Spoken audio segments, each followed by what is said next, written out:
I'll tell you as soon as we are live.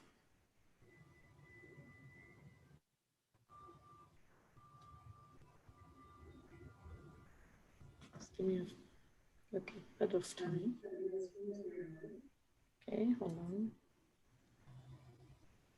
Alrighty, I think I'll tell you as soon as we are live.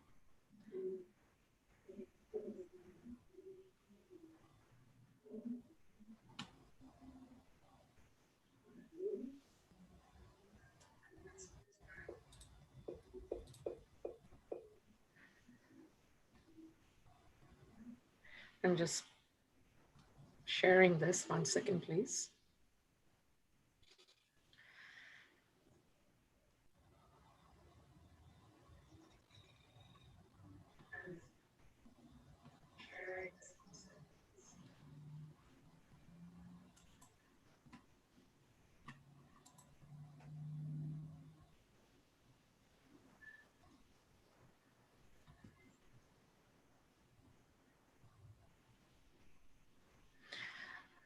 Okay, I think we can get started. Welcome everyone, good evening. Welcome all of you to this very first session on SciArtsRUs, where we're talking about science meeting visual art.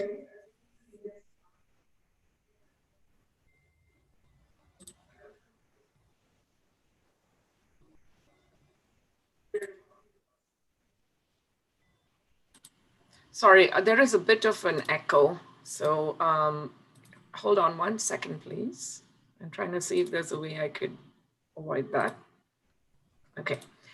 So we have today with us Sreedhara Alavatam. And we are very happy to have you, Sreedhara. Sreedhara is actually a scientist by training. He is actually a bio-inorganic chemist, and he studied in IIT-Bombay back in India and ventured into biochemistry and molecular biology of nucleic acids at Ohio State and Yale University. He loved the entry into applied research with his first job at Battelle Memorial Institute in Columbus, Ohio, where he started working on protein stabilization and delivery methods for pulmonary as well as implant technologies. So if you're wondering how he went from there to photography, from there he went to California and worked for Johnson & Johnson, and then currently he's at Genentech, where he began exploring the field of biotechnology. And he works in Genentech in the field of protein pharmaceutical development and has worked on 5 commercially approved products. Along the way, he has picked up 2 interests, which are kind of related: photostability of proteins and photography. And who knew his interest, which was essentially a passion, has now changed into an obsession, as he says in his own words.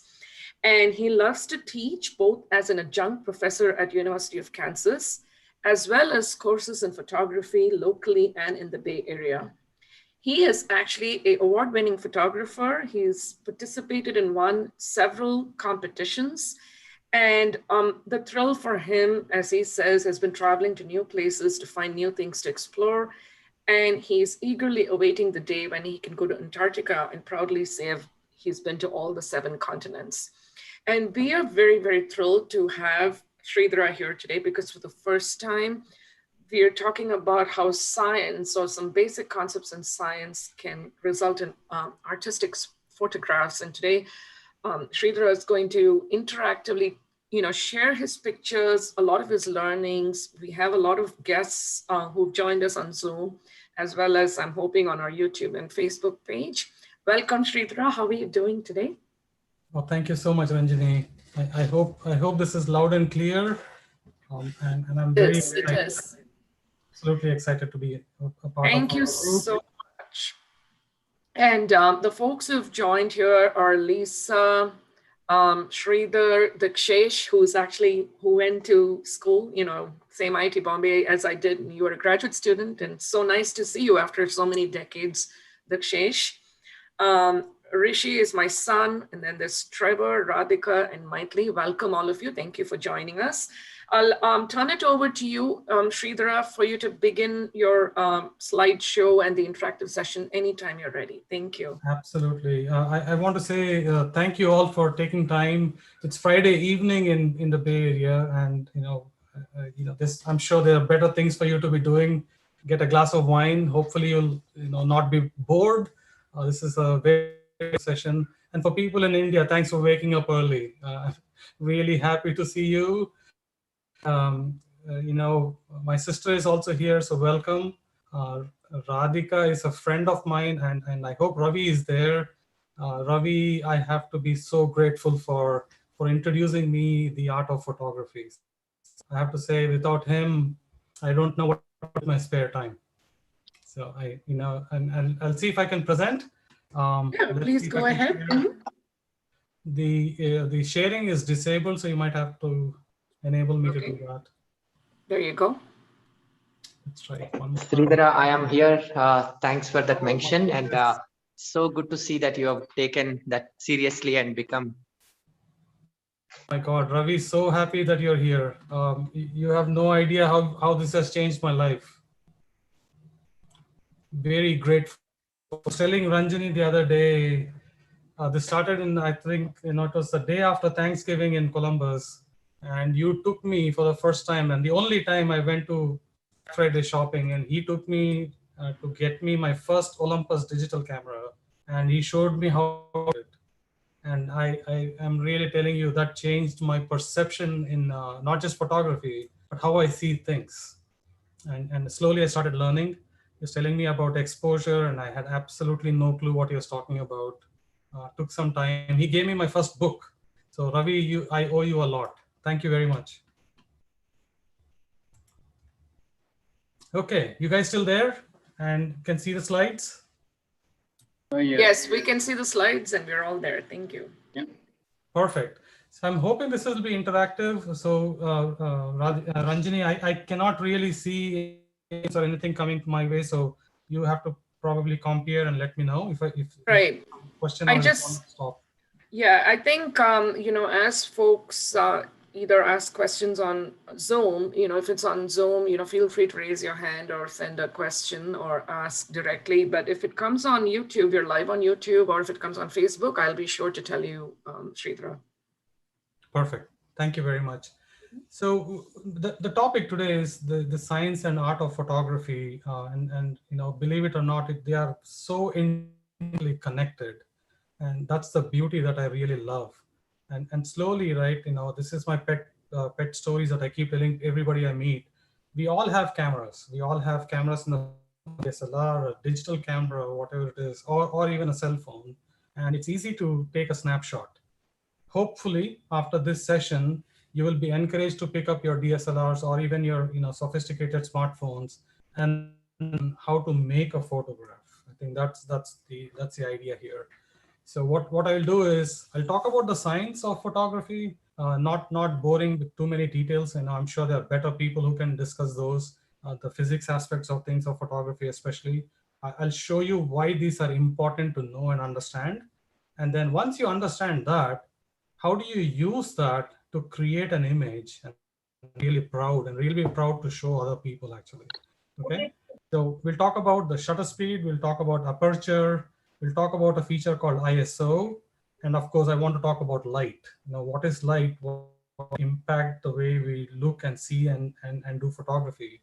And this is actually incomplete if you don't understand the concept of light and white balance. So I'll walk through those principles and then start talking and giving more examples with photographs that I have taken based on these principles, okay?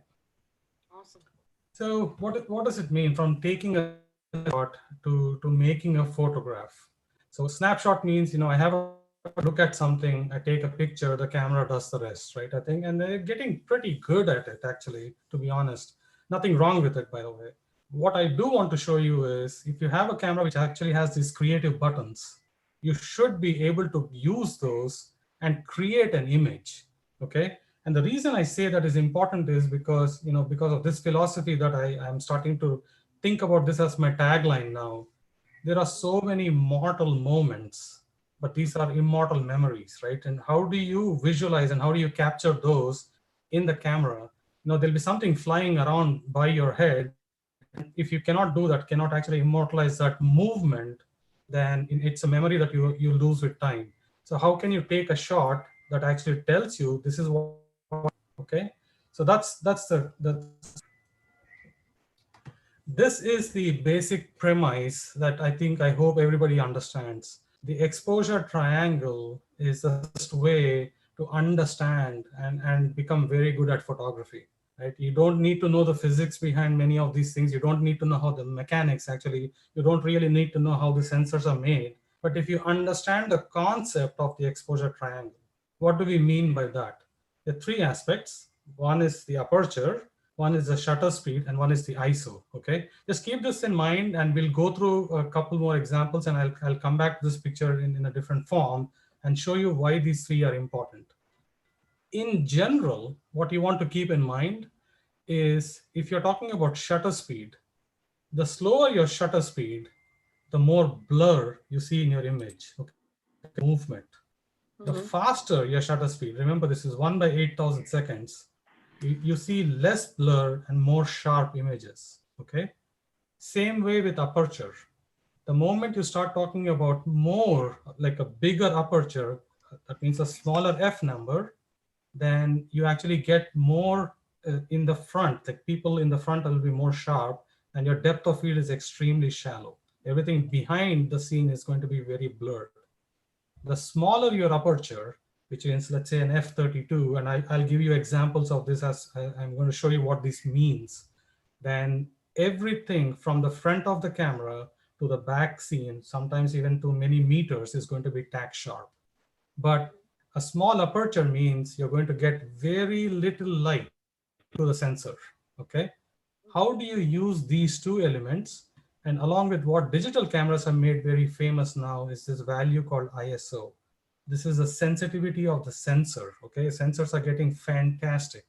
In the beginning, you would be really lucky if your ISO of your sensor would be anywhere, let's say a 200 or maybe even a 400. These days, sensors go up, they claim they go to somewhere like 6,400, sometimes 10,000. The new Sony sensors say something like 25,000. What does it mean, right? So if you have a smaller sensor, a smaller ISO, like 100, then it's less noisy. It's actually pretty clean image, but less light. You want to have high ISO numbers to get in more light, but keep in mind, the higher your ISO values, the more grainy, the more noise it has in the image, so right, it doesn't become very clean. So of course, softwares that take care of these things and so on, but keep this in mind: aperture, shutter speed, and ISO. The moment you understand these three concepts and you start playing with it with your own camera, sooner you'll start saying, okay, my images suddenly, what I thought could not be taken as a photograph, I'm starting to get those images in play. Okay, so what do we mean by this? This is an example. It's actually very, I mean, it's beautiful. It's on Wikipedia, and I'll let this run for a second or two. This is a slow shutter speed. I hope you guys can see my cursor here. Yes. You can see the image actually, you can see the shutter actually is closing down slowly. If you go to the fast shutter speed, you can see the shutter is actually closing fast. Now, just imagine in the back of your mind, this is what I'm doing with my curtains, right? So the faster you do, the faster the light drops off and less light gets in. So this is what is happening with the fast shutter speed. So this concept exactly is what is going on even in your camera, okay? The slow shutter speed basically means you're allowing more light to hit the sensor, all right?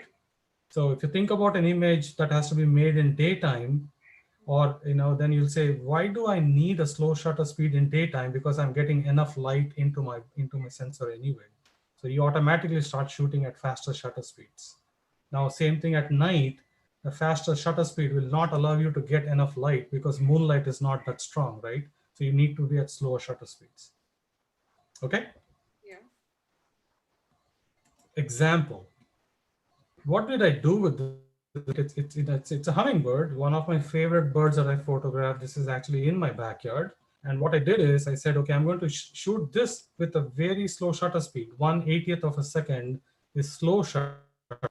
what you see here is, okay, the body of the bird is clear, but the wings are complete because the wings are moving so fast that with a slow shutter speed is blur.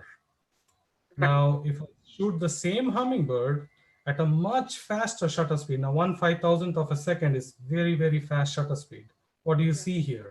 You see the bird is actually sharp, but you also start seeing that the image of the wings also is starting to show good shape, okay? Of course, you can do a lot more tricks like that. You need to be at 1/5000th of a second. Yeah, these are topics we can talk later, but the sharper the want, especially light, you want to be at least 1/2000, if not 1/4000th of a second, okay?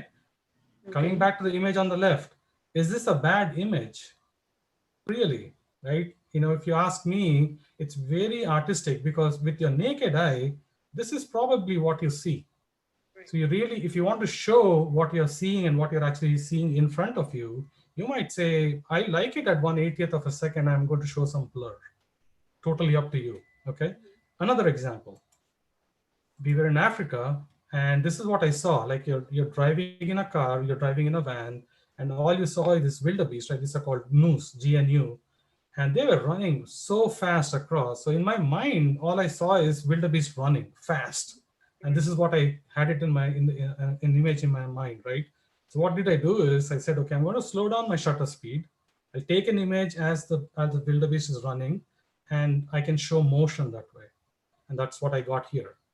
I can do the opposite, right? I can actually say, okay, this is a wildebeest jumping into water. I want to show that the wild actually hanging in the air. If I did a slow shutter speed, I will get a blur. I'll just get something dropping. Nobody will know what it is. Here, I really wanted to freeze the action midair. So I took a faster shutter speed. And these are all relative, right? 1/20th is slow, 1/800th is relatively faster. I could have done better. I could have done maybe say a 1/4000 or 1/3000. Okay. Sreedhara, I'm sorry to interrupt. So I'm kind of No thinking of this from a, maybe I'll just come on video for a sec. Like thinking of it from a, scientific sort of standpoint, like, when you're trying to capture, like when you increase the shutter speed, you're capturing more detail, basically faster. So there's more information. And so that's why you're getting more detail in your, in the picture. Am I right? So it's more complicated than that, right? So let's take the example of 1/20th of a second, right? So that means the shutter is actually very slow. So you're allowing more light to come in, but what's happening is these animals are fast, right? So there is going to be motion. They're not going to be standing still as you're taking a picture when the shutter is completely closing. So what happens is the sensors actually see a streak essentially, and that's what they're trying to capture. And I'll come to this point later on when I'll do, this is 1/20th of a second. I'll show you images where I've actually exposed it for 6 minutes or 7 or 10 minutes. What happens because of that? So the sensors actually capture all the light in different forms, and then it just compresses that into one image. For the naked eye, you don't see this compression, right? You'll see one image, and so on. Do what the sensors and the cameras do is they take the light on one sensor, they keep multiplying, keep adding onto it, and when you say I'm done with my photograph, they show you a image with all different light sources. You'll see this example will become much clearer when I show you a star trail. Okay, got it.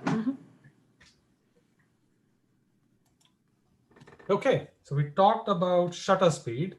I want you to focus in the middle of this red circle that I drew here in terms of aperture and see the numbers, okay? So f4, look at the size. f5.6, the size has gone down.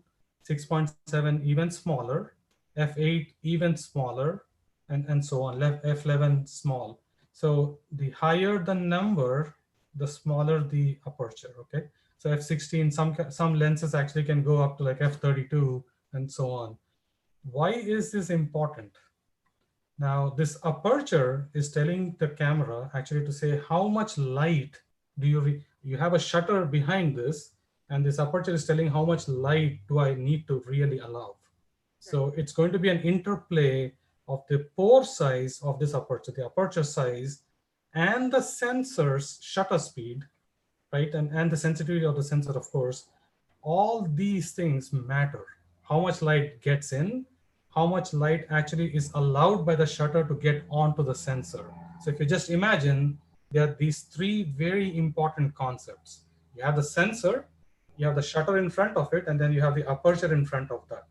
Okay, so this is all the ways you need to understand so that you can actually control the amount of light that gets into, and So, then what gets exposed onto the sensor. Now, what we sorry, call the sensor today. Hi. sorry. Is this a good time to ask a quick question? Of course. I was just kind of, I mean, I know you may have mentioned this and I missed it, but like, I know you talk about shutter and aperture, Right. right? Yeah. Aren't they kind of the same? Or, I mean, No, the aperture versus the shutter. I wish I had an example to show, like maybe an open camera or something. Okay, so the aperture we're talking about is on the lens. Okay, when you talk about let's say a DSLR camera, right? You have the lens which is separate, and then you have the camera body which is separate. The apertures, what you see here, is on the lens. Got it. Okay. You have the lens, the front of the lens and the back of the lens. The back of the lens is where the aperture is, and then when it sits in the camera body, that's where the shutter comes in. So technically, if you're seeing an image, it first has to go through the aperture, then it goes through the shutter, and then it comes onto the sensor. Does it make sense? Yeah. Mm-hmm. Yeah. So small aperture, and then you have a shutter which is opening and closing, right? So it's a small aperture like that, like a smaller or large aperture depending on the size. And then you have the shutter opening and closing, and then you have the sensor behind it, which actually takes the image. Yeah. Great questions, by the way. Please keep them coming. This is like I said, very interactive. Okay. So why is this even important, right? So nice image I actually downloaded from Google Photos, and it gives you the example that I was trying to tell you. So let's say f1.4. F is, these are called Fstops. Aperture is always given as Fstops, and you'll hear this word quite often. There's 2, 2.8, blah, blah, blah, F8, F11, F16, F22, F32, and so on. So as you can see in this particular lens, and so each lens will be different, you can see that F16, that's a tiny aperture as opposed to F1.4, okay? Now, what happens with F1.4 is they allow a lot of, and these kind of camera lenses, which are at F1.4, F1.8, are actually very difficult to make and hence also very expensive.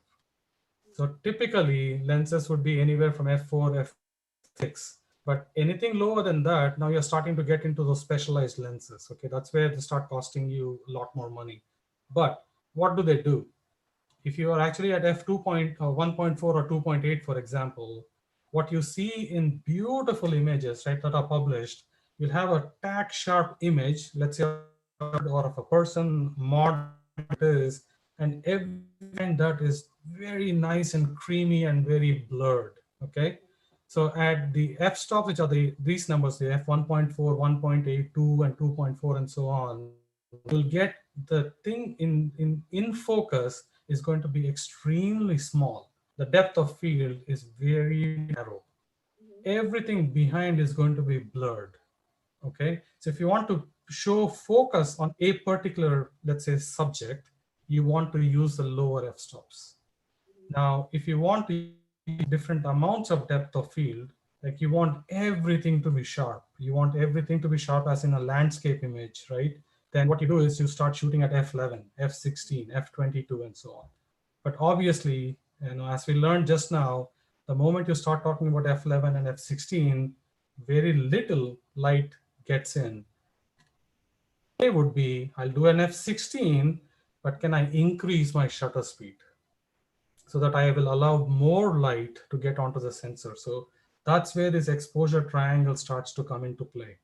Okay, understand the aperture size, understand the exposures, understand the shutter speed, and then you say, okay, if I'm going to decrease my aperture size and I'm going from an f to an f16, then I need to increase my exposure time, right?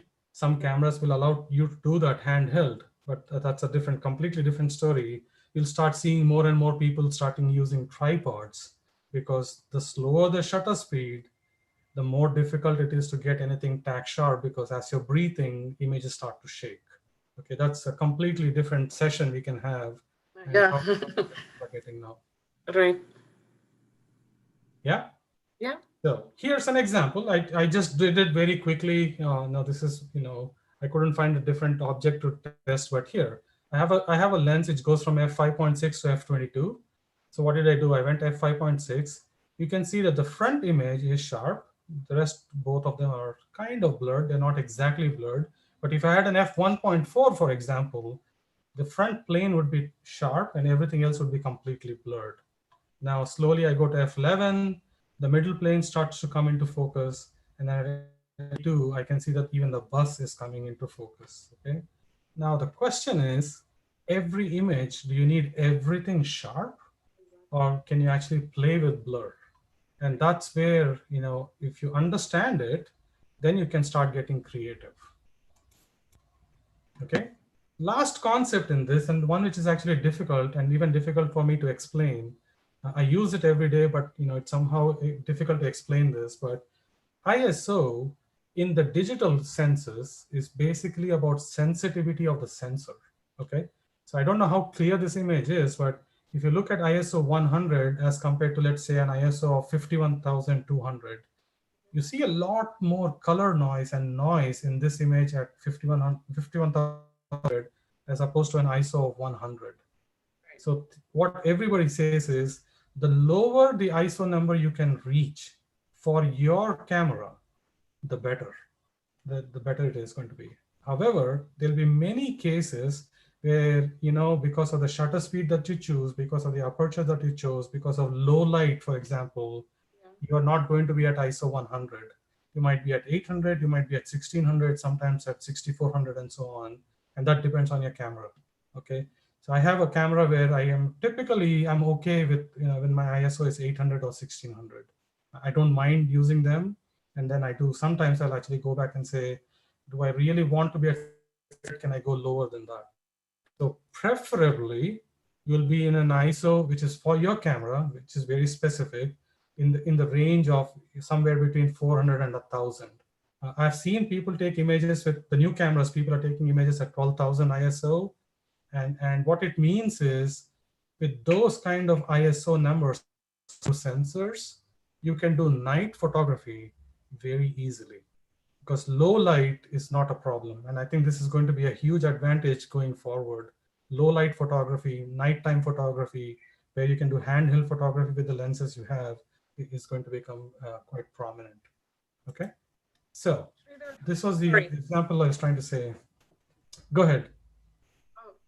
I hope I'm not constantly asking questions, No, not at all. and I hope some of them are not so too stupid.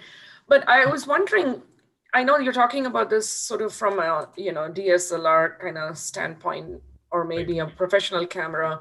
If you were to compare this to like a standard iPhone camera these days, where would like some of these parameters fall? Yeah, I'm really glad you asked. I actually, for a fair amount of time, I thought if I should put a comparison of what's going on in the SLRs versus the iPhone. The iPhone cameras by itself is a whole talk. Okay. Right. And the beauty is, those smartphone cameras are getting so good, and I have to say, they do allow a lot more control these days than they used to do just maybe about 4 or 5 years ago. So the smartphone cameras are getting, and you'll see them. Actually, I might come back and just do a session on iPhone photography, because you're starting to see both iPhone as well as, I don't use an Android, so I don't know much about them, but I'm starting to see a lot more controls being given to the photographer. Can you do slow shutter speed with them? Can you actually change aperture, for example? And I'm seeing that. Now, on the back end, what the smartphones have done is they do a lot more computation on the back end, like post-processing. And for example, if you just open your iPhone and you have something called a portrait mode and a photo mode, the portrait mode is taking your picture and running it through an algorithm, so it's blurring things in the back. Right. And it is changing apertures, and there are ways to change apertures and so on in that too. So they are using the same concepts. How they give control to the end user is different. That's all it is. Okay, got it. No, that's a pretty, reasonably good explanation, I think. I'm sure most people are curious to know.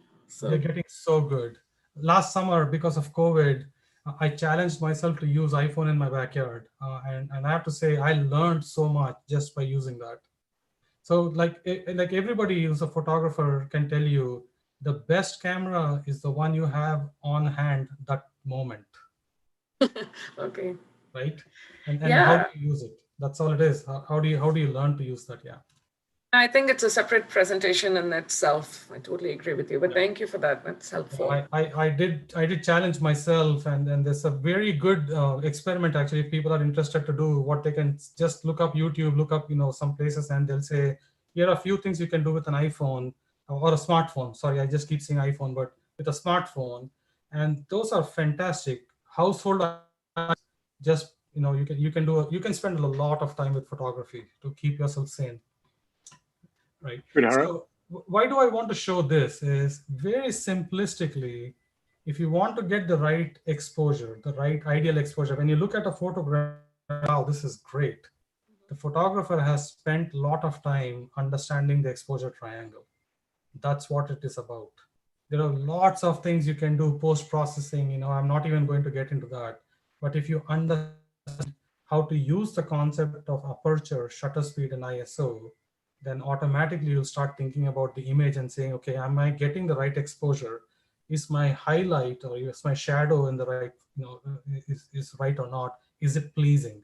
Now, get that right, what you can do later on post-processing is you can actually enhance them. You can improve on it. But if your photo is bad to begin with, no amount of work is actually going to help it, okay? So that's why I say, try to get it right in the camera first. And then, of course, post-processing, clean it up.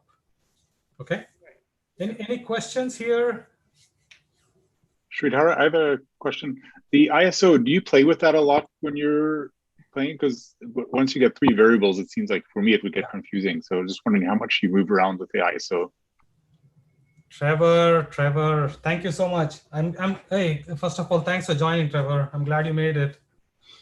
I will ask you more questions towards the end, by the way. But I think the question about ISO, yes, I do play with it. I'll tell you a secret trick these days that everybody uses in the digital photography, especially because I'm doing more birds, which are fast flying. And thanks to the recent cameras, Canon, Nikon, Sony, so on. The concept is called auto ISO. So what basically the camera does for you is you select your aperture shutter speed, and the camera can change the ISO just based on the amount of light it detects, okay? There's a mode called manual mode where you can do all 3 yourself. Now, if things are stationary, when you're doing landscape photography, for example, you can set that, and you can keep changing it as a light. I do sunrise, for example, or sunset. I know how much low light I will have when I'm going very early in the morning. And as the sun starts to come up, I automatically know that I can bring my ISO down. And I have time to play with that. Now, you do the same thing at dawn when birds are flying fast. Your movement, and they're flying across, let's say, a cliff, or they're flying across a landscape, you really cannot judge and do that fast. So I let the camera do an auto ISO. And you can cap them. You say, I don't want it to be more than 1600 or 2200 or whatnot, or I don't want it to be less than this. So you can do those kind of plays. Does that help? Yep, thank you. Yeah. And the best thing, Trevor, is to work with me. Sorry, it just got cut a little bit. Yeah. Okay, so yeah, so you get this concept right. I promise you'll start enjoying photography so much more. I downloaded these from the internet, by the way. These are not my images. I'll be the first to admit. I would say, please look them up. If you just type in exposure triangle on Google, good articles, just these images. And I'm rushing through most of these, but each of them, what you can do is actually play with it. Get your camera out, start playing with these things. But just take a simple image. You don't complicated, and then say, okay, how does it change? How does it influence my photograph? And I promise you, you will really start enjoying it. Okay, this is just a summary of what we talked about. And if something important to keep in mind very quickly, shutter speed, right? So if it's a slow shutter speed, it will allow more light in, but you will get some blur, right? I think the faster shutter speeds are needed for that. But you could now start thinking, okay, I know the concept speed, I know I'm going to get blur. Now then my artistic brain starts to act and say, okay, can I use the blur to create an image? And that's the beauty of photography, right? You can actually start thinking about the artistic side. Aperture, the same story, depth of field, because you're starting to say, should everything be in focus, or do I want my viewer to see only certain things? And I'll give you a few examples. Same with the ISO, right? Typically, I have to cap it at 1600, doesn't mean your camera needs to do that. If you have a really good camera, you can go up to 10,000, maybe 16,000. But if you have a DSLR, I would say anywhere from 800 to 1,000 is where you cap. This is a great summary slide, Sreedhara. Another kind of quick question, and maybe you'll come to it in the next few slides. Like, I know it's a very basic question. When you zoom into a picture, right? You try to get a close-up picture of something. Obviously, it shakes more, right? Like when you try to zoom in, you need to keep it more still. That has nothing to do with any of these concepts as much as simply that when you zoom in, that there is more, what do you call it? Like so it really depends. Really depends on so many factors. Sorry, so maybe it's another question. It's not too related to this. Maybe I don't know. No. But that's a reality, right? I think I can tell you the more you're zooming in, and it really depends on the kind of camera and if it's a DSLR, a compact camera, or an iPhone, for example.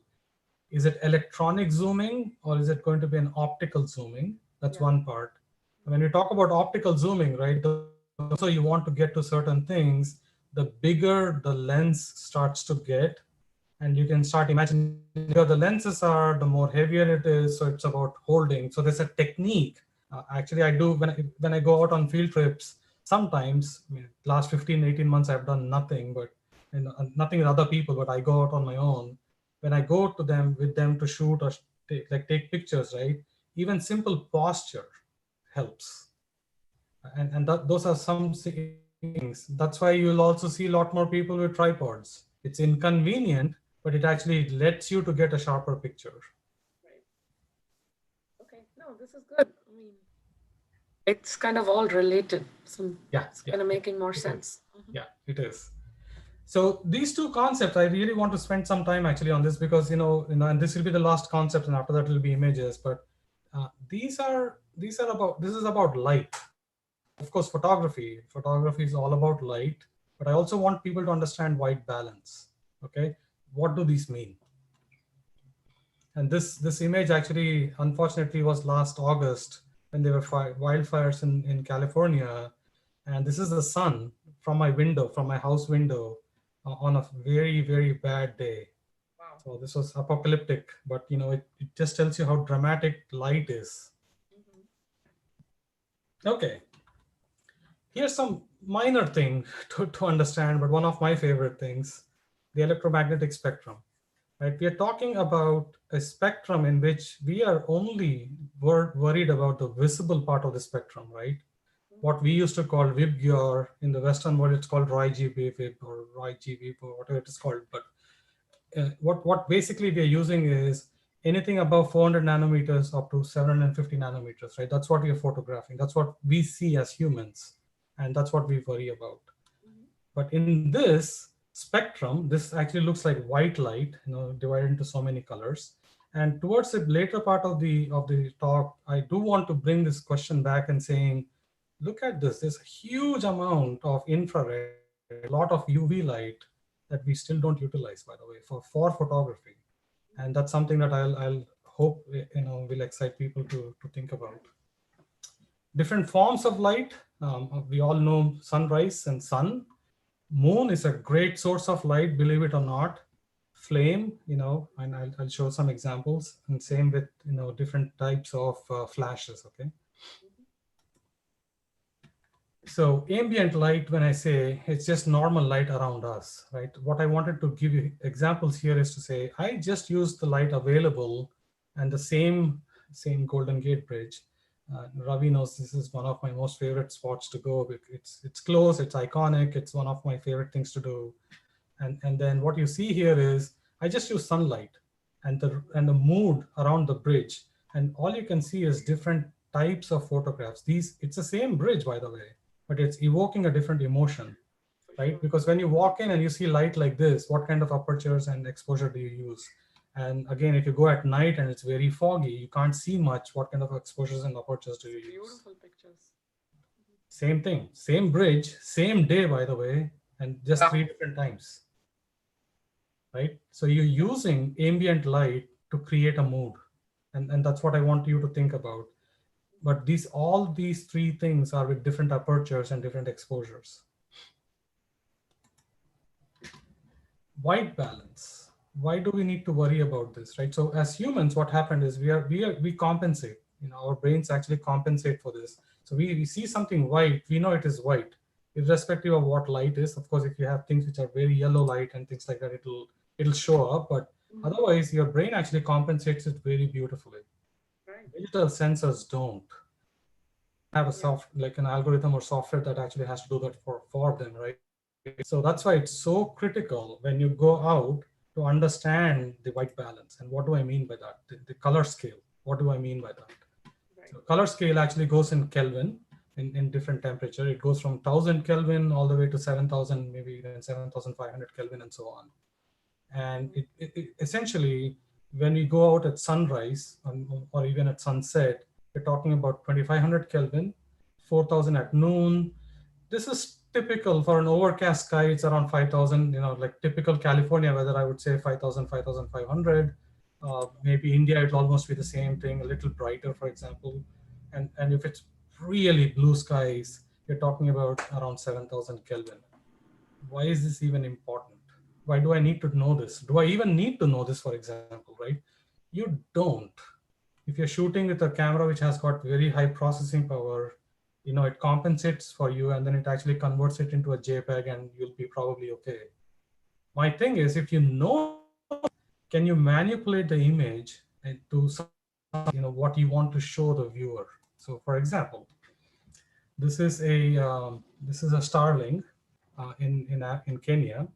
And what I did is I took this, and you can do this on this, I took an image and I actually played with it in Photoshop and so on, where you can change these kinds of white. So I set the white balance to tungsten, which is around 2800 Kelvin. You can see it has got a lot of blue hue to it, okay? Now keep seeing the image. All I'm doing is I'm changing the Kelvin, and you can see how the colors really change. Yeah? Just go back. Oops, sorry, just going back 1 second. So if you see that, all you see is a blue bird and a blue background, so it's not very clean. You don't see the color differences, but all I did, I suddenly changed the Kelvin, the colors. Now everything on the bird's feathers start to show up even better, right? And that's what I'm trying to do here. Now, the day I was shooting this, in the field, it was something like this. Right, it's a beautiful, it was really nice, beautiful day around, and slightly cloudy, but not really that much, kind of blue skies.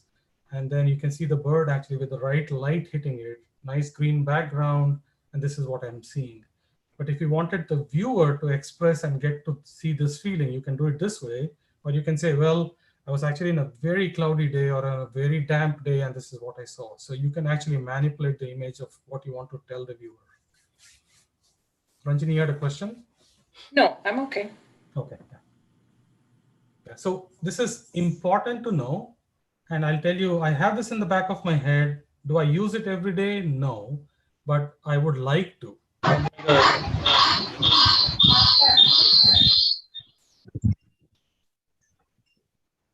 Okay. Sorry, I thought there was a question there.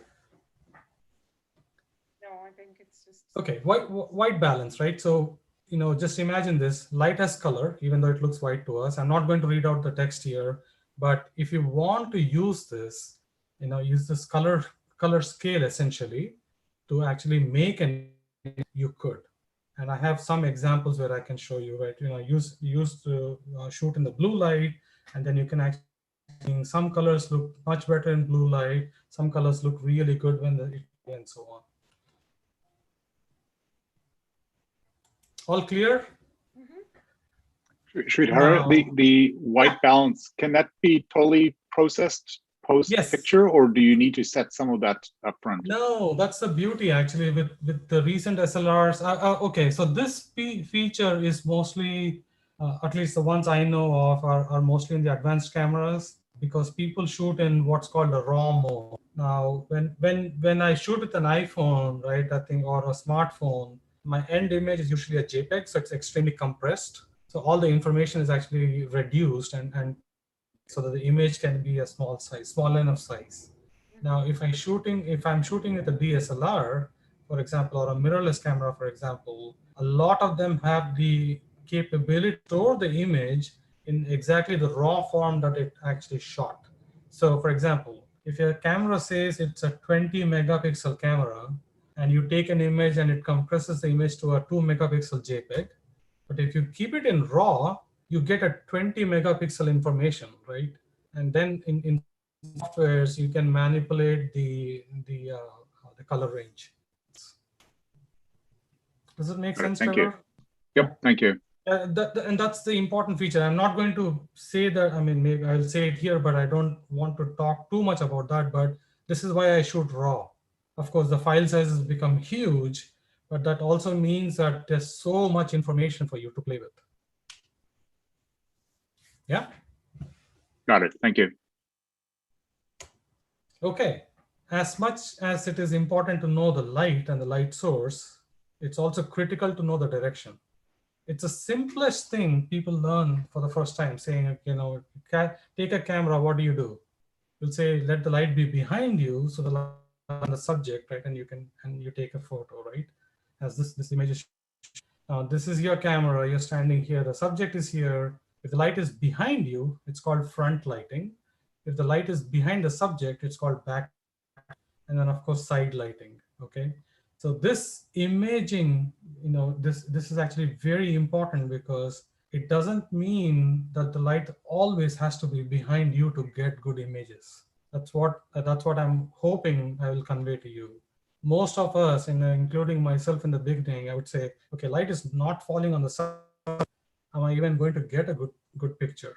And I promise you, you will get a good picture if you know what to do with your exposure and your apertures. Right, front lighting, we just talked about that, but one watch out is front lighting, especially very, very early in the morning. And I've known this myself quite often. The sun is just on the horizon behind you, you'll get long shadows. Okay, and unfortunately, sometimes the shadows can be very awkward, they'll fall on the subject and so on. So you just have to be careful about that. But if you know that, you can create some fantastic images. Front lighting, a lot of people use it already, so I'm not going to show examples, but let me impress upon you the concept of backlighting. It means now the light is behind the subject, so the subject is going to be extremely underexposed, right? Is that a good thing or a bad thing? Okay, so for wildlife, I think it's actually pretty dramatic. Now the light is behind this. Probably everybody can actually identify what this animal is. I don't have to actually specifically tell this is a rhinoceros, right? So because the light now starting to show the silhouette and the shape. Is this underexposed? Is this artistic?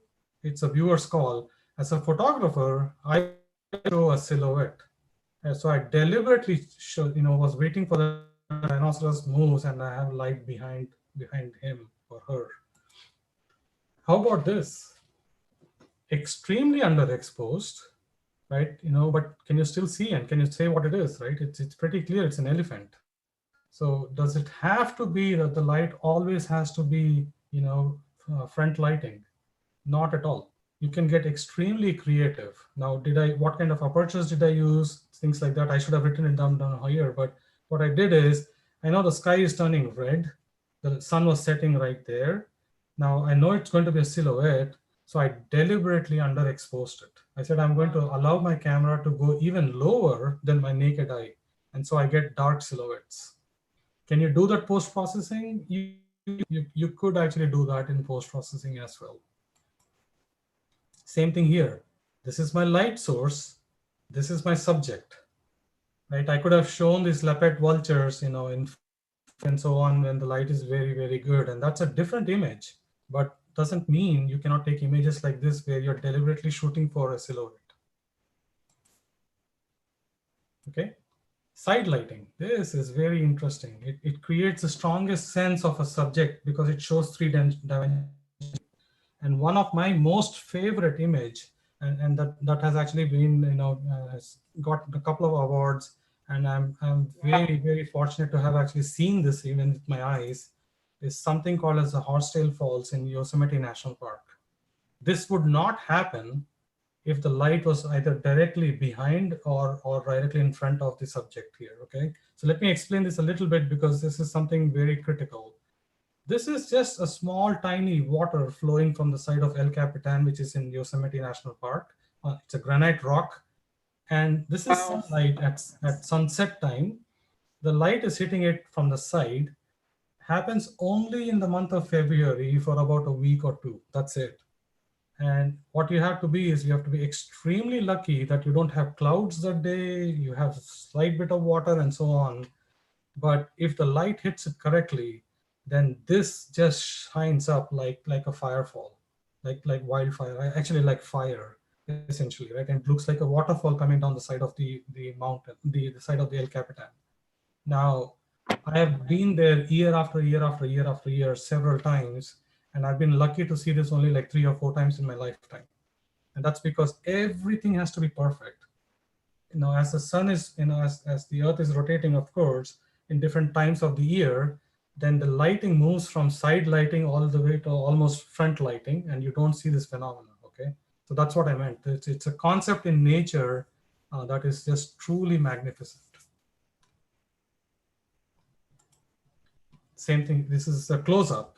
What I did is I removed the element of sun here and just showing just what happened. This is water, believe it or not, with light falling at the right angle just for about maybe a week or so in February. So we're talking about sunset around 5:20 p.m., maybe around 5:20 p.m. or so. For a fraction, maybe a minute or two, you get this concept because of side lighting, okay? So capturing images like this, if you don't have the right exposures and the right, what you call apertures, you're not going to capture images like this, okay? But once you understand it, becomes muscle memory, then you go back and say, okay, I know where the light is coming from. I know there's going to be low light. How do I adjust for that? What kind of settings should I be playing? Just an incredible picture. Yeah, it's one of my favorites. It's absolutely stunning experience to see it in person. I used to go there when there were hardly maybe 20, 30 photographers. Now you can't find parking there. There's like, usually thousands of photographers show up in February. But it's just beautiful. It's absolutely incredible. So I'll walk through this and very quickly, but basically saying having clouds is your friend, okay? And I couldn't show an example because in this case, if you don't have any shade, if basically the cloud acts as a nice diffuser. Sun starts putting on a lot of shadows. So the only example I could come up with was this. I didn't ask the models to do this. This was in a carnival in San Francisco. It just so happens, right? Just imagine this pink umbrella to be a big cloud, and the source is the sun. This lady was standing outside, and you can see overexposed. It's the same shot, and her skin tones are extremely overexposed, whereas this is probably the right exposure. Just to show you an example that how diffuse light can actually be your friend. So if you're going out in the field and you're taking pictures of, let's say, insects, or let's say flowers, highly advertise that have a friend or somebody with you who can carry an umbrella with you, right? And use it as a diffuser. It's very, but does it mean harsh light is not good? It's really not. You can actually create an image with harsh light. And I'll show you an example here. And especially if you have patterns, it becomes very good. Now, middle of noon, usually photographers are saying this is not the best light. I don't take pictures. And of course, we are in the middle of a safari. I don't want to go back to my room. I'm so excited. I'm still going to sit out there. What do you do? I deliberately overexposed. And I said, okay, you know what? Everything else can get washed out. But here I have the zebras that I want to show the pattern, right? The grass is supposed to be golden in color. But since I overexposed it so much, they turned out to be almost white. And I converted it into a monochrome, like black and white. Two patterns. It shows that you can actually do photography if you understand the concept of exposures.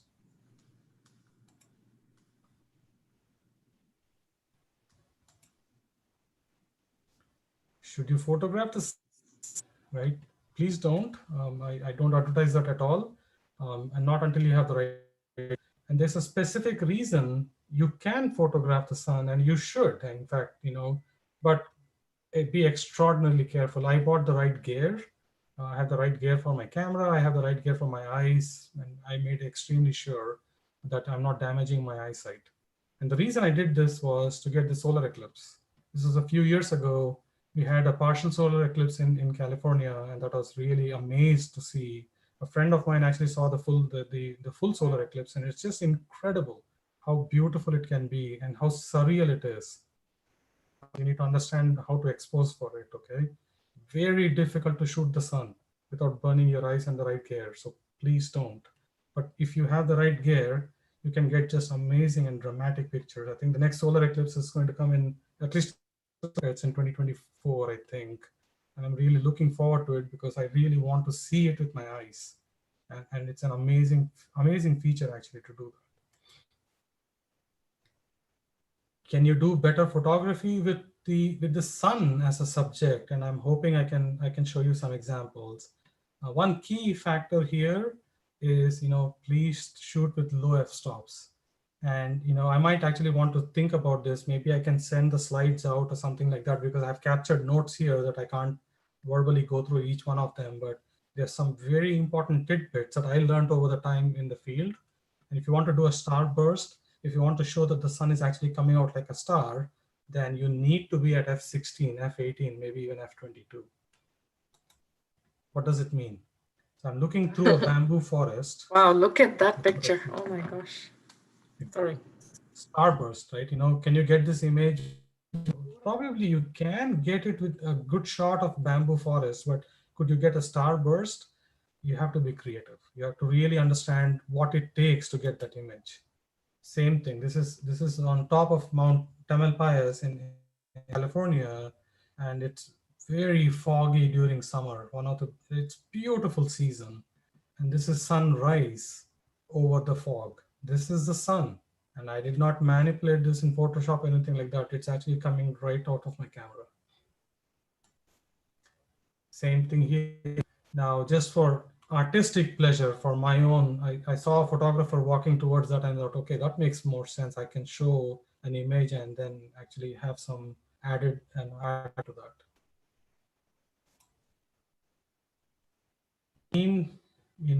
You do only photos in the morning. What about low light? Especially at nighttime. It doesn't mean that there's no light, so you just camera, right? There's a technique you can use to actually get really good photographs at night. One thing for sure, seeing the moon with the naked eye is much easier than seeing the sun, right? Yeah. But getting the right exposure on the moon is still incredibly difficult, because the moment you point your camera towards the moon, all it is seeing is a huge bulb.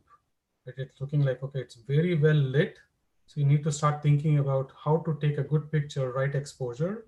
And also one important feature is rotating. So the moon will move as you take, you actually start seeing blurs. Here's an example of lunar eclipse. And what I did here is I shot the moon before the eclipse. And as you can see, I'm changing my shutter speed and exposures, right? I think I'm going from f16, f8, f8, and f8. f16 because it got a lot more light than I wanted. f8 because it didn't have enough light at f16. drop it to f8, and then you can see right at 1/60th of a second. This is 0.8 seconds. That means there's going to be blur.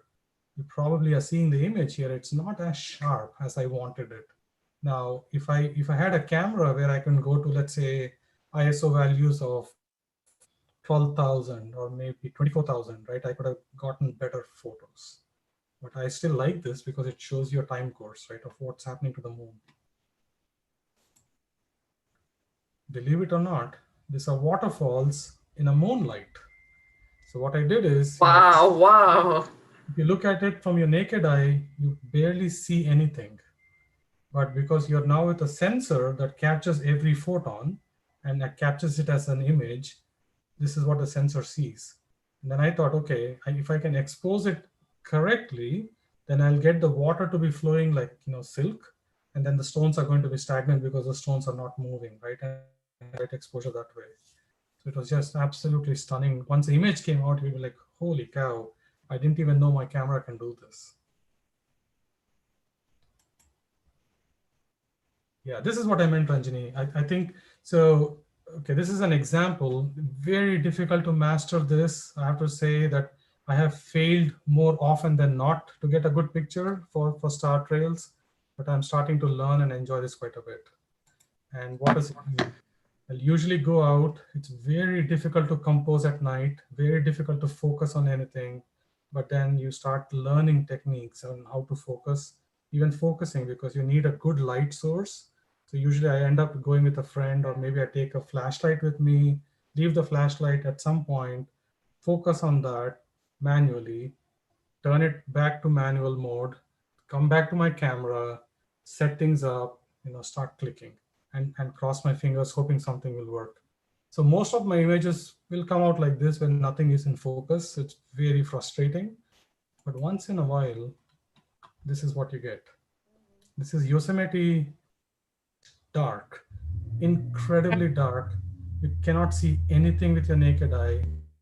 The sky is all lit up with stars. You can't see the waterfall. But when I expose it correctly, these are waterfalls, the Yosemite Falls. This is at f2.8, but this is a 10-minute exposure, right?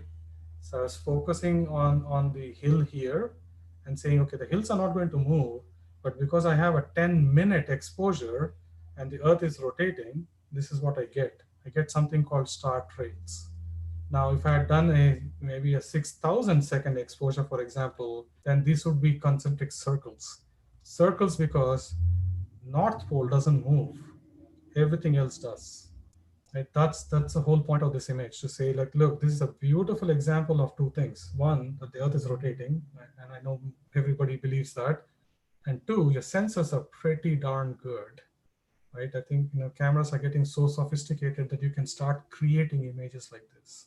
Okay, you need to know though how to manipulate them. That's the key. Star trails again over Yosemite. These are people were camping there. They started to see this. Had gone there to see meteorites, and this is what I saw. So very early in the morning, it's like 2:30 in the morning. This is a 1,000-second exposure, right? You can see these are meteorites just popping through left and right, and you capture them. Once in a while you do see something like this, which is a lot of fun. Milky Way, right? If I had done this from where I live, it's impossible almost to see this. But I was in Colorado, about 12,000 feet or so. This is about maybe 2 a.m. drive. The drive was horrendous, but once I got there, just absolutely stunning. What you can see with your naked, what you can see with your eye, but of course what your camera sees, and to capture that. Yeah. And believe me, I'm showing you images that I'm very lucky to have. It took a lot of practice, but also tons of failures. I've always come back with many field trips coming back and saying, what did I do? Why is my photo not sharp? But anyway, that's the thing. Here's one more example, and I want to take a small stop after this because I want to ask if people are bored or they want to continue. But I want to show this one image, a series of images. But this is Aurora Borealis. These are called Northern Lights, a phenomena which is also so beautiful to even just to read about. It's about the solar flares, right? So, energy coming out, and interacting with the Earth's magnetic poles, essentially the North Pole and the South Pole. So the North Pole lights are called the aurora borealis. Southern poles are called aurora australis. And we were lucky, we were in Alaska, and I did see this. I actually went for this, and this happens, when especially in winter time, it's easy to see them because you have more dark skies. But essentially what's happening is, the solar and light hitting the oxygen and nitrogen in the atmosphere and then fluorescing, essentially, like giving out light. What does this have to do anything with photography? This, right? The skies suddenly turn green, they turn violet, they turn blue. It's just absolutely stunning to see. And they start dancing. The sky essentially seems on fire, like, with different colors. Now, green is mostly oxygen. If you have oxygen and nitrogen combination, you start seeing oranges and yellows. So we were lucky enough to see green. I didn't see much orange, but one day we did see violets. Absolutely stunning. Wow, incredible, incredible. Yeah. Ranjini, I just want to take a quick time check and see how we are doing with time. I think, we have time, we have another 15 minutes at least. Okay. Can I go through a few more slides? Yes, absolutely, absolutely, Yeah. please. Okay, and I'll go through them quickly. These are examples I wanted to show, but shadows, right? I think this is exactly what you play with photography for. This is an image that I took in Antelope Valley in Arizona. And essentially, this is nothing but light coming through certain slot canyons, okay? So a few minutes before the light comes in, this is how I took the same image, same exposure, same thing, it's on a tripod. This is the image I got. Just a few seconds later, light hits it properly. And we are in a canyon, okay? We are underneath. Same position, same image, now with light coming in. Right, so this is how much interaction happens between light and sandstone and so on. It's just absolutely stunning. And unfortunately, by the time it happens, you don't have time to play with your exposures and compensation. So you need to know, what am I going to get? Sometimes you have to get lucky too, but what am I going to get? If I get overexposed, what do I do? How do I underexpose it and suddenly change my compositions, for example? So I'll skip the extension tube because this is interesting. Macro photography actually kept me very busy last year. The concept is very interesting, so that's why I wanted to show an example. But essentially, you're putting metal tubes, nothing more than that, between your camera body and your lens. And all that does, because these metal tubes have no glass, nothing like that, all that does is it basically just shifts the minimum focusing distance of your lens. And why is this important? Right, because now if I can put an extension tube between the lens and my camera body, then certain images actually I can blow it up. They look magnified, and actually I can get closer to the subject and they look magnified. Now, why is this technique useful? For example, this honeybee that I have in my backyard, I'm able to get close enough without it being skittish and get images like this, where now you start to see details that you typically don't get to see in a regular image. Okay, rose. Okay, the bee, if they fly away, they have some flowers. You can do the same thing. You can get really close and tight. All right. So maybe I'll pause there because I think infrared photography is a whole session. Oh, yeah, that's another. Yeah, we can go on and on for infrared photography, but I do want to say, there's so much we can do just with photography. One thing I want to keep in, people, please keep in mind, not to bore you with the details, but people always talk about rules in photography. Okay, good friends of mine said, "Do you know the rule of thirds?" I said, I kind of know it, but not really. But it's important to know them, because once you know them, you know how artistically you can actually break them. Okay, so rule of third basically says try to keep your image in 1/3 and so on. Right? It's a good rule to row, but sometimes it's okay to break it. This is a Western tanager with a rule of third, and taken with an f4 camera, by the way. So that's why the background is beautiful and blurry. But this is not a bad image either. right? Just because it's in the center doesn't make it a bad image. It's something that you need to understand. What do you want to show the viewer, for example, right? So things like that. Do you always have to be sharp? No. You can do intentional camera movement because you wanted to show an image where there is shake. So the image on the left and the right, am I actually intentionally moving my camera up and down as I'm taking these shots? And then I multiply them in post-processing. Okay, same thing here. It's a daisy, but intentional camera movement. Is it artistic? I think so. I really love it. Is it a tack sharp photo? Not at all. Okay. So yeah, enjoy that part. And like I said, I can go on and on about photography for forever. So please tell me where to stop, and I'm happy to do that. So it's just beautiful, beautiful pictures, Sreedhara, and what a wonderful presentation. You know, I know there's a lot to take in, but I think we all have at least a good resource now that we can go back to and refer, both from your slides and from talking to you. I think I've learned a little something. You know, I want to take out my DSLR that's been sitting for a while and start experimenting. Yeah. Thank you so much. I want to ask if anybody has any questions here on Zoom for Sreedhara. It's a great time to ask. I want to add one thing. Sreedhara is not only a good photographer, he's a good art, let me say, like, you know, he can identify any bird. No. He can identify any bird. I'm taking random pictures of some birds and sending him, like, you know, to identify. So, you know, Sreedhar, the advantage is I can say anything and you'll be okay with it. I believe. No, I'm learning. I'm really learning bird photography now. But yeah, it's amazing. I do want to say the features about photography, especially nature landscape photography, is something that I got caught on. I love that. I really truly enjoy it. But then bird photography just takes it to another level. It's so difficult, but it's also so much more enjoyable. And most of my recent that I'm posting, and recently what I'm doing more is on bird behavior, bird photography, and so on. So yeah, it's been quite a thrill. Yeah, I just wanted to say thank you. This was really enjoyed it. Great pictures and also very interesting. A quick question is, will this YouTube link stay up live? Yes, it will. It will. And okay, I will fantastic. share it perhaps with Sreedhara, and he can share it with you guys. Trevor is so kind. He didn't ask me directly. I'll send it to you, Trevor. Okay, cool. Thanks. Because I know by the my way, daughter. for everybody to know, Trevor and I go back a long time.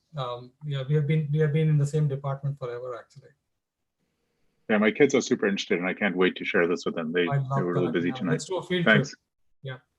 Thank you. Trying to see, Rahul has a question. Sreedhara, actually, a handful of questions, I think. Hold on. Can you give us a few examples of nature-based photos you took and what challenges you faced in getting the best quality photos? I thought somebody would ask. I did have it in the presentation, by the way. And you know, this is something that I'm very fascinated, and I'm happy to share a few. If people are interested, of course, I can share quite a bit about these. But you know, everybody has seen a seashell. Everybody has seen a snail, and the more you learn about them, it's so fascinating. I don't know how many of you have actually heard about the Fibonacci sequence. I'm sure you've heard about it quite a bit. Yeah. Going through school and everything, right? And Fibonacci sequence and the golden ratio is something that is kept quite dominant in design in nature. Not. So this is one example of a snail, and you can see that it actually does follow the Fibonacci sequence very beautifully. Same thing with the sun. If you take a flower image, the petals are arranged in that sequence. The petals of like the sunflower, for example, and the seeds of the sunflower are arranged in the same sequence.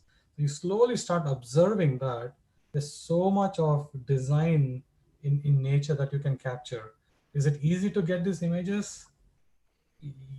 Yeah, you need some practice, but you know, with some practice, you definitely will get. Same with this.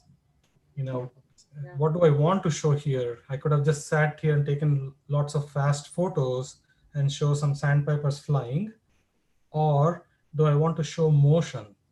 Now, if I want to show motion, there's different techniques, right? Here, I wanted to show that one bird is almost sharp, but everything else behind it is in flight and is kind of blurred, and that's called a technique is called panning. So that's what I'm doing here. So I'm moving my camera at slow shutter speed with the bird. So it's not just seeing the bird, knowing where it flies. You understand bird behavior, understand your camera, and then you move along with it. There's a few things that you can do in that sense. So there's lots of great examples, and one that I'm particularly very proud and very difficult to see, and something that I'm very grateful that I've actually seen it, is bird behavior in terms of food exchange. One of my favorite pictures. Yeah, it's amazing, right? It's amazing to see this in nature. I'm sure we walk by these things, but we don't pay attention. But now, on camera, I pay more attention to everything. That's the message. I'm starting to observe more than I used to as a kid, right? And then you're like, oh my God, this is so pretty. There's so many examples like that, and there's fantastic photographers out there who are doing such brilliant work. So you look at them, you learn, you enjoy, and you say, okay, if I have to get something like this, what do I need to do? Right. So yeah, that's the nature photography. This one also, right? This is one of my favorites actually. Yeah, Wow. definitely. It's a simple shot, but it's showing a tender moment. And this is something that we anthropomorphize everything, right? We look at everything in nature as if they are also human beings, because that's what we connect with. But slowly I start to understand, especially in birds of prey, I'm understanding that the female has a very different role than the male. Would I have known that if I was not a photographer? Probably not. I wouldn't have paid attention to them. But yeah, it's amazing. Nature is just fantastic. And you won a President's Choice Award for this. Is that what that says? Yeah. Amazing. They printed out greeting cards in Fremont, and they distributed to their veterans actually. Beautiful. This is beautiful. Another quick question from S. Suresh. Is there a way to not have star trails for a long exposure night photo? That's hard. So when you do a long exposure, especially if you're shooting the sky, if you have a clear sky, that is. If it's cloudy sky, of course you don't, but you will get star trails. Now the question is, if you want a sharp image to show starry nights without a star trail, then there's a rule called the 500 rule, and then you can follow that. And then essentially basically says you need to keep your exposure to less than 1 by 500th of a second. Oh, no, sorry, 1 by the focal length of your camera. And so if you're using a 400 millimeter lens, for example, you need to keep your exposures way below that. And so there are certain tricks.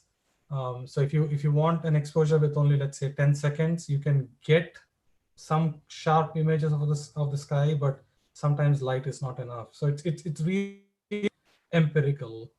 There are formulas actually people use, by the way. Like I said, the 500 rule is one of them. And then there are other rules that people use.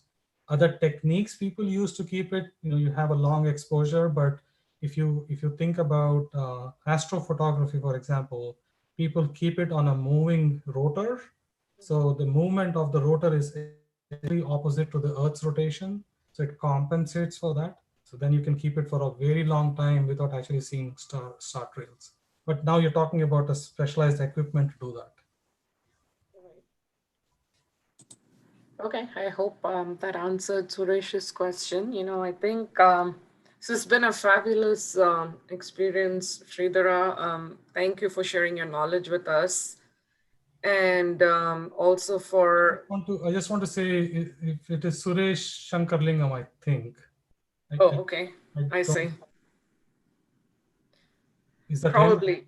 No, it just says Suresh 25 or something. Okay. Yes, Suresh. Yeah, if it's Suresh Shankarlingam, I have to say, I have to advertise for him. He's a fantastic artist.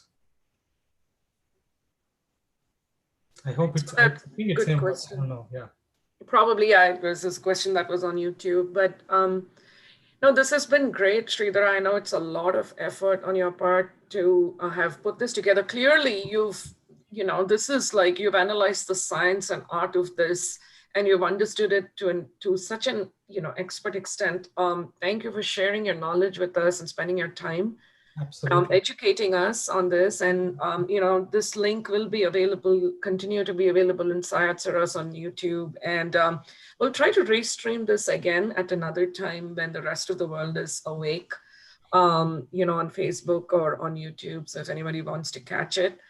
But thank you all for joining us. Thanks once again, Sreedhara. Really, really appreciate this, and hope to have you back maybe for more, discussions, whether it's infrared photography or iPhone related, tips, anything at all. Thanks again. Thank you, Ranjini. Thank you for even asking me to do this. It's been such a pleasure, and really everybody who woke up early and my friends and who called in from both California as well as India. Thank you all so much. Really, truly appreciate your time. Thanks again, friends. See you later, and have a good night or a good day, depending on which part of the world you're from. Yeah. Bye again. Bye-bye. Bye. Thank you. Thank you. Bye. Bye.